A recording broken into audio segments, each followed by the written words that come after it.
I'm 8 minutes late. Now I'm heading back to California. Chia sẻ đâu có qua cu tu nè yo. Cũng muốn lỡ chê yo chỉ cho cả lo. Vì tia của yo imo. Cô Lucia yo sa cho có. Rong nó yo ua lại lo.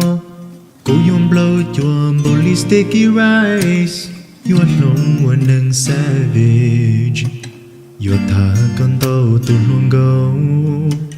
Giờ hai lũ Hmong or English cô chỉ chạy. Cho cô tu à chán xua tha.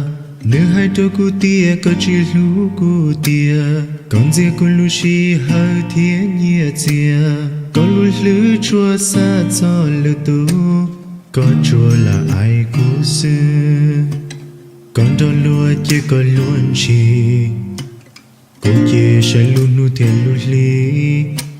Nhỏ say luôn muốn ý lên. Chỉ trong gò lý thâu ý. Chỉ trong gò lý thâu ý. Gió tia có xa có cú rung xìa. Hãy cho có cháu phong như cả ấy cô thiệt.